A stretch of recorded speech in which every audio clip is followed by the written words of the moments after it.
The one most powerful and truly important and also very soft and subtle sign of true intelligence is to know when to keep your mouth shut. The one very important sign of true intelligence is to know when to stay silent or when to keep your mouth shut. Because होता क्या है कि जब आप बहुत intelligent होते हो, जब आप बहुत इंटेलेक्चुअली, इमोशनली, सोशली इंटेलिजेंट होते हो, यानी कि आपका IQ, EQ और SQ तीनों ही बहुत हाई हैं या इनमें से कोई एक भी हाई है, आप एनर्जीज़ के लिए सेंसिटिव हो तो आपका EQ भी हाई हो जाता है ओवर द टाइम, अगर आप अवेयरली अपनी लाइफ जी रहे हो तो, क्योंकि जैसे ही चीज़ें होंगी तो आप सीखते जाओगे, राइट। सो जब आप ऐसे होते हो ना कि आपको हर बारीक से बारीक चीज़ जो गलत हो रही है वो दिखाई देती है, तो आपके अंदर से एक नेचुरल रिस्पॉन्स आता है। जैसे ही आप मतलब आपके अंदर से एक नेचुरल रिस्पॉन्स आता है कि आप बोल पड़ते हो तुरंत कि प्लीज़ ये चीज़ ख़राब हो रही है, इसको फेंक दो, ये जो काम आप इस तरीके से कर रहे हो ऐसे मत करो, इससे आगे चल कर ये प्रॉब्लम होगी, इस तरीके का फूड कॉम्बिनेशन में जो आप फूड खा रहे हो वो मत खाओ, इससे ये प्रॉब्लम होगी, इतनी बात मत किया करो इस वक्त पे इस इंसान से, इस जगह ऐसे बिहेव मत किया करो। आपको वो सारी चीज़ें दिखाई देंगी जो आगे चलकर इन लॉन्ग टर्म में प्रॉब्लम कॉज कर सकती हैं। और आपका ये बहुत ही डीप अंडरस्टैंडिंग से, deep introspection, a lot of observation over the years and years, वहाँ से जब ये सब आ रहा होता है ना, जब आपने अपनी इंटेलिजेंस को एक्चुअली कल्टीवेट किया है ओवर द ईयर्स, धीरे धीरे, लाइक धीमी आंच पे आपने अपनी बुद्धिमत्ता को पकाया है सालों साल, आपके जो अनुभव रहे हैं आपके जीवन के, उन अनुभवों की आंच पर आपकी बुद्धिमत्ता पकी है धीरे धीरे सालों साल। तो आपका जो तजुर्बा है, आपका एक्सपीरियंस, और वो ऐसे नहीं है कि आप बहुत बूढ़े हो गए, बहुत उम्र दराज हैं, आप एज्ड हैं बहुत ज़्यादा तभी आपको वो एक्सपीरियंस होगा। It's not really important. आप बहुत यंग हो सकते हैं, इवन टीनेज में भी हो सकते हैं, और इवन 20s और बहुत यंग एज में भी आपको बहुत एक्सपीरियंस हो सकता है, और उसी एक्सपीरियंस से आपको बहुत सारी विजडम आती है। तो जब आपकी जो इंटेलेक्ट है, आपकी जो इंटेलिजेंस है, आपने उसको एक्चुअली डेवलप किया है साल दर साल, बार बार चीज़ों को ध्यान से देख के, तो आप जो बात बोलते हो, जो चीज़ आपको नज़र आती है कि ये गलत हो रहा है, ये चीज़ सही नहीं है, वो एक्चुअली बहुत एक ठोस जगह से आ रही होती है, एक सॉलिड प्लेस ऑफ इंट्रोस्पेक्शन और solid place of observation and analysis, वहाँ से आ रही होती है। A solid place of experience, वहाँ से आ रही होती है, ठीक है। तो अब जब आप इतने इंटेलिजेंट होते हो ना, तो होता क्या है कि आपको ना हर छोटी से छोटी गलती, बारीक से बारीक गलत चीज़ दिख जाती है। तो आपको जब वो दिखता रहता है ना सब, तो एक नेचुरल रिस्पॉन्स ह्यूमन के अंदर से आता है कि मैं बोल दूँ, बता दूँ कि ये कर लो, वो कर लो। होता क्या है कि जैसे ही आप बोलते हो, सामने वाला इंसान कहता है कि अरे तू ही कर दे ना, तेरे को दिख तो रहा ही है तो तू ही कर दे।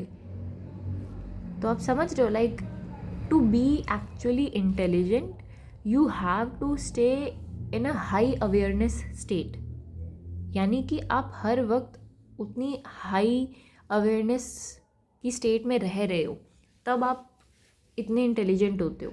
जितने भी इंटेलिजेंट लोग होंगे, आप देखोगे ट्रूली इंटेलिजेंट जो लोग होंगे, उनकी अवेयरनेस हाई रहती है, उनको वो हर मोमेंट में कम्प्लीटली प्रेजेंट होते हैं, अवेयर होते हैं, कि उन्हें पता सब होता है, पर वो सिलेक्ट करते हैं कि वो अपना अटेंशन कहाँ, किस चीज़ को कितना देंगे, ठीक है। तो एक तो आप उस हाई अवेयरनेस स्टेट में रह रहे हो, जो कि बहुत सारे लोगों की औकात के ही बाहर है, उस हाई अवेयरनेस स्टेट में रहना। जब हम मेडिटेट करने बैठते हैं और अच्छे से मेडिटेट करने लग जाते हैं, जिसमें किसी इंसान को 2 दिन भी लग सकते हैं, किसी को 7-10 साल भी लग सकते हैं, ठीक है, because it depends on individual कि वो कितनी देर में कंप्लीटली प्रेजेंट हो पा रहा है, वो उसका ध्यान कितना वो फोकस कर पा रहा है, कर पा रही है, ठीक है। जब वो ध्यान अच्छे से लगने लग जाता है ना, तब आप उस स्टेट के आसपास पहुंचते हो जहाँ पे हम कहते हैं कि हाई अवेयरनेस स्टेट। जब उस प्रैक्टिस को, उस अभ्यास को आप निरंतर करते रहते हो ना, कि ध्यान लगाना, जब आप वो ध्यान लगाने की जो क्रिया है, प्रैक्टिस है, उसको लगातार बहुत लंबे टाइम तक करते रहते हो, तब आप ऑटोमेटिकली नेचुरली उस स्टेट में होने लग जाते हो। आप मेडिटेशन करते करते आप मेडिटेशन बन जाते हो, आप नेचुरली एक हाई अवेयरनेस स्टेट में रहने लग जाते हो। सो हाई अवेयरनेस स्टेट में रहने के लिए हाई एनर्जी की रिक्वायरमेंट होती है। हाई अवेयरनेस स्टेट में रहने के लिए हाई एनर्जी की रिक्वायरमेंट होती है।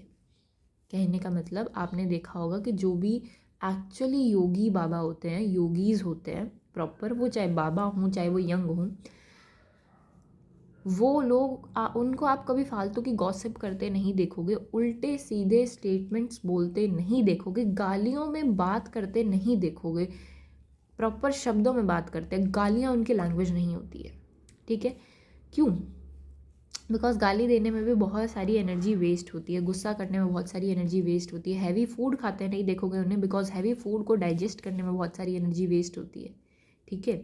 सो हाई अवेयरनेस स्टेट में रहने के लिए इंसान को अपनी हैबिट्स में बहुत इट्स 360 घूम के आ जाते हो आप पहले जो इंसान थे उसको पूरा एक चक्कर घूम के आ जाते हो, एक कंप्लीट नया जन्म होता है आपका हाई अवेयरनेस स्टेट में जाने का मतलब, ठीक है।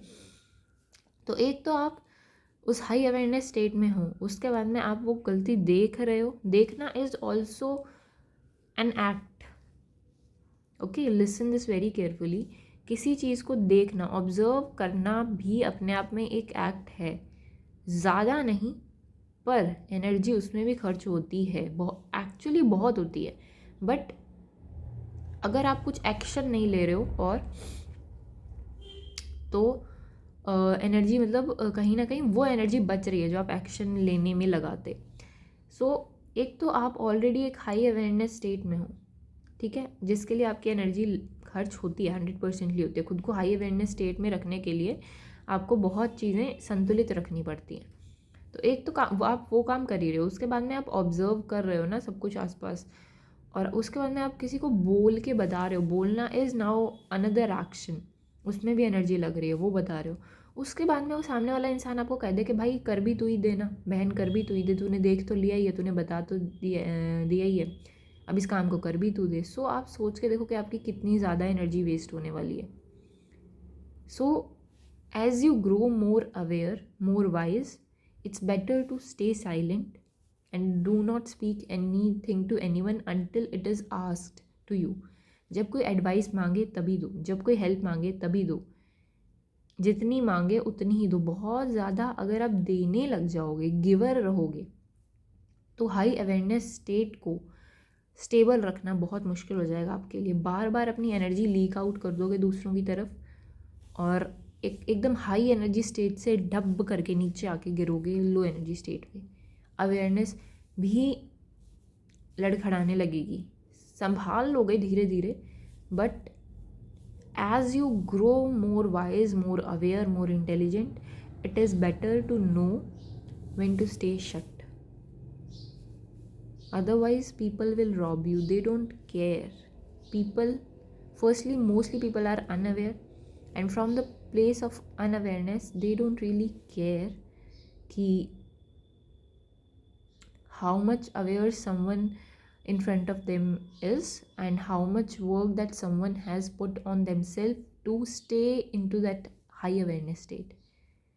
So they will rob your energy, they will rob your awareness. So it's better to just become a complete observer of everything. Keep observing, but involved. Do not get involved easily.